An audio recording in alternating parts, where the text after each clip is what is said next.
top. I'll just come to the question because Melbourne Boy at Melbourne Boy 8, can Delia move to 2 up top? In his opinion, we looked better the weekend when we did.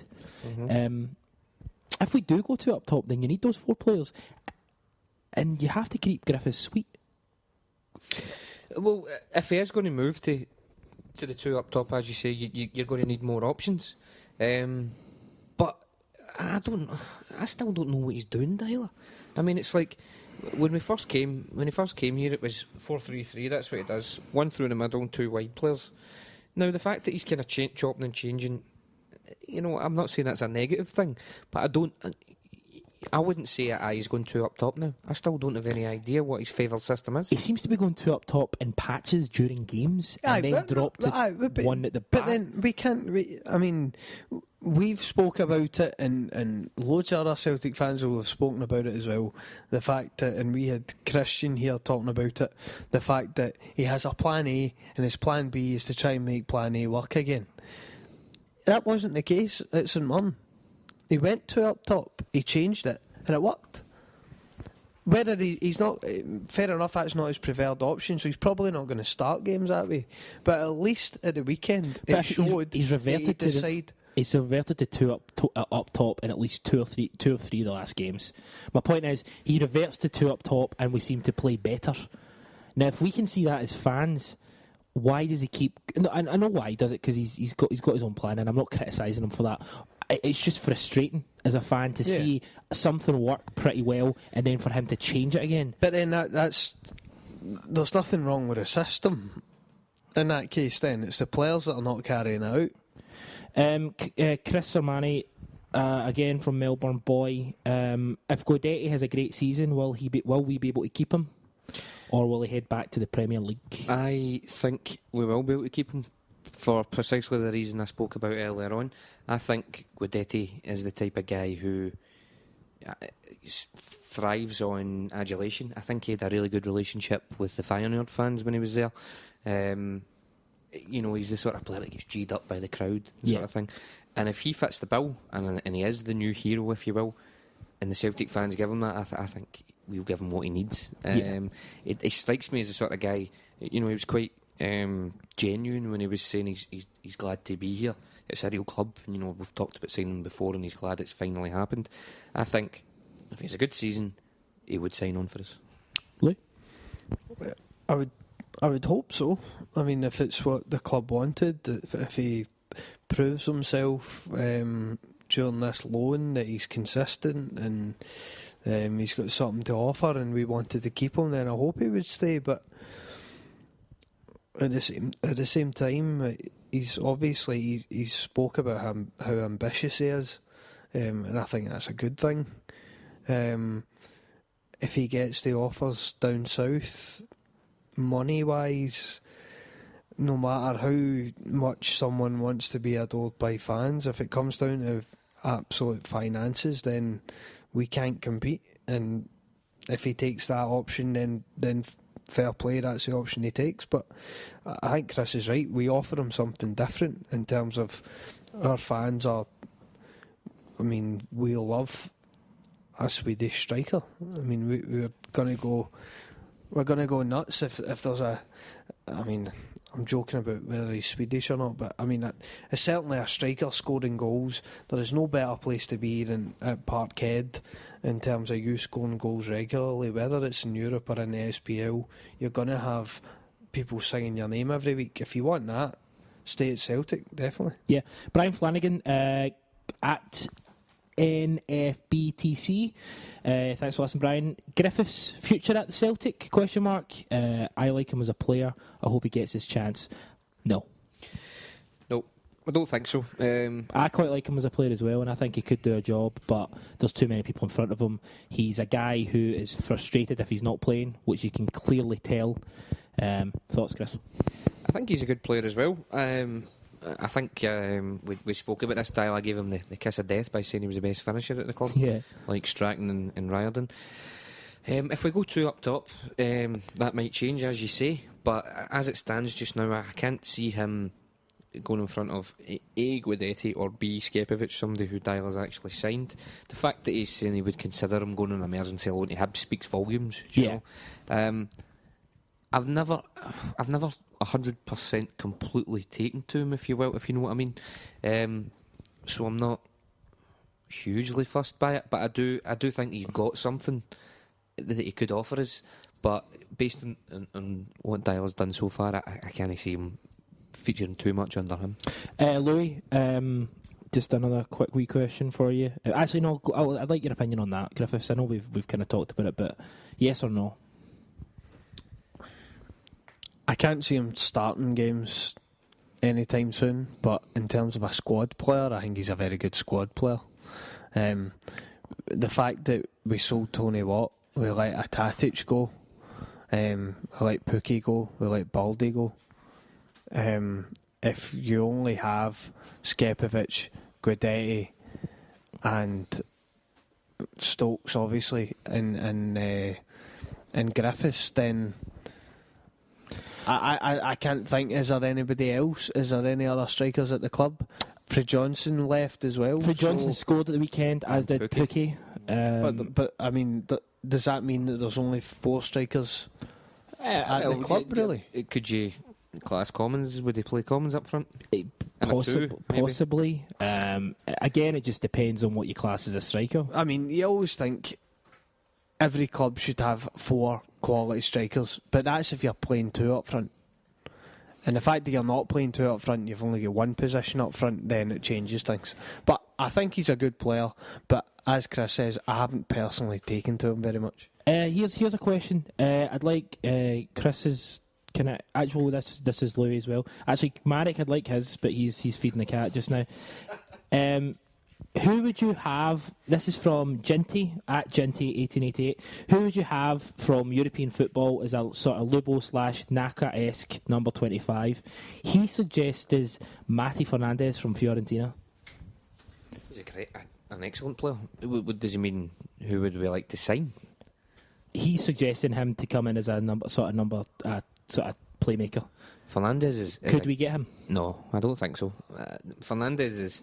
I mean, Fiorentina are probably at worst a Europa League team, at best, challenging for the Champions League.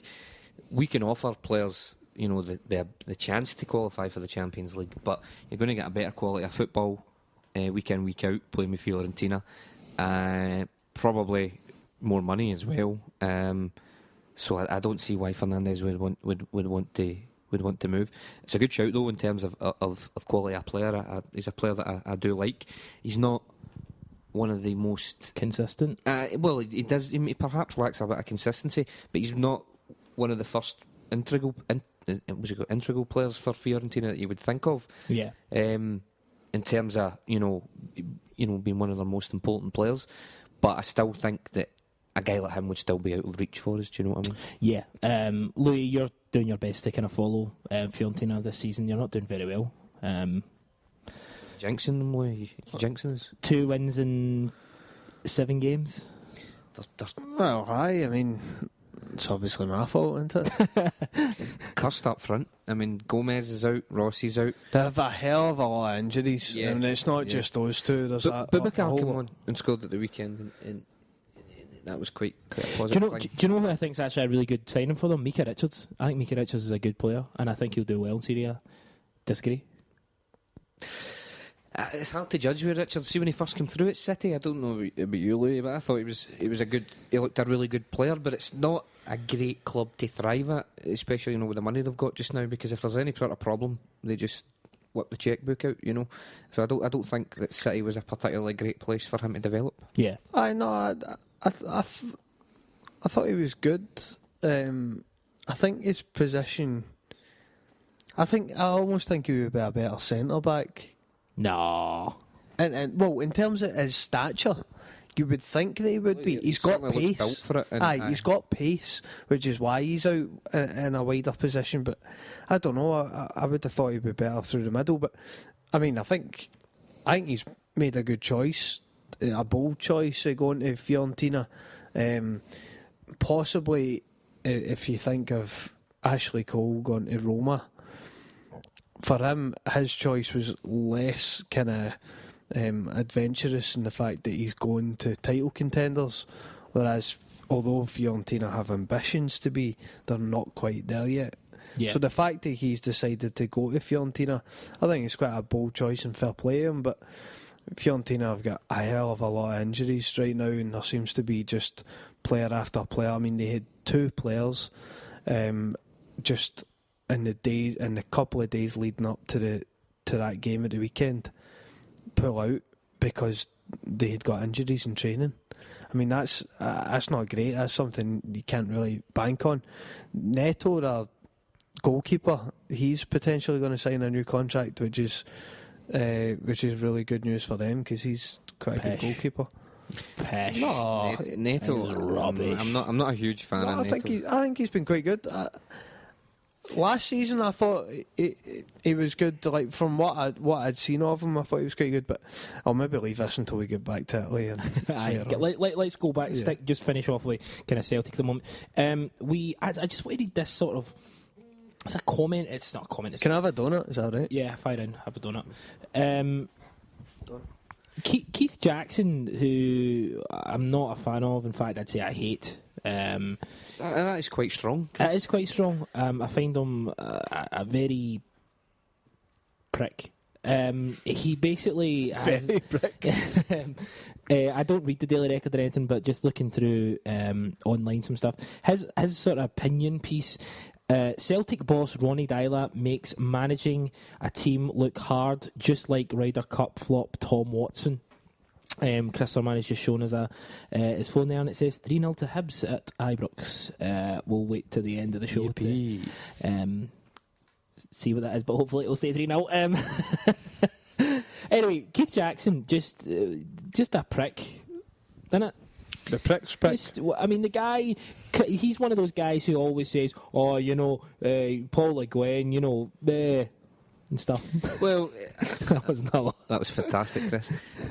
Keith Jackson, that's the way he talks. He's just another one of those journalists that Deila came in to Celtic. He was unknown. He's an easy target, and he hasn't exactly set the head in a light. So it's dead easy, really easy copy for these guys to basically say this, that, and the next thing about him instead of constructively criticising them. That guy Ewan Murray as well. He's a prick. Christian was arguing with him on Twitter.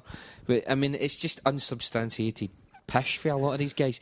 He's the new Le Guin. I think Spears says but at least Le Guin had done something of merit. Now the guy's moving from the Norwegian League to Scotland. So far, I mean, I'm not going to really sit here and back Deila up because I've said in the past, that I'm not exactly enthused with him so far, but I'm prepared to give the guy a chance. I'm not going to make snidey comments about a guy who's just come into a new country, into a new job, and he's trying to bed in his own ideas. But these guys, it's just lazy. It's just easy for them to say that about I just want to listen to this, and I hate quoting from this guy, but I just feel this is what, no matter how well he was doing, he would still be up against this bullshit. He has an army of doubters to win over, and quite frankly, the more the fans see of Deila's work, the less there is to convince them. In fact, his team is becoming unrecognisable from the all-conquering unit left to him by Neil Lennon, and for that, Deila has some explaining to do. I mean, come on. Do you know what?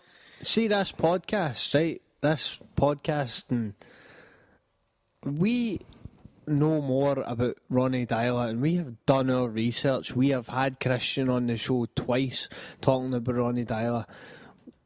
We've done more to try and find out about this guy and learn about him and his footballing past than what the likes of those guys do. Yeah. They sensationalise everything, and that's why if you read the Daily Record or the Sun every day, and that's what you base a lot of your opinion on, you've got to question it. Because these guys are writing stuff to grab headlines. Yeah, I just want to finish this. Could you make a great point? All carbs and sugars have been banned by Deila, who is in danger of becoming across as a bit of a textbook fanatic, exactly the way Paul Le Guin did at Ibrox not so very long ago. The guy's trying to change how the diets of the players. The guy's trying to improve these players. He's trying to improve performance, and he gets criticised as being a textbook fanatic. See, I'm going to... These sort of things are at the root cause of problem with with Scottish football, in terms of attitude towards the game, are a million miles behind Europe. We've been saying it for years. What happens is Scotland get pumped, 6-0 off another team in Scotland, and these guys go on the radio and go,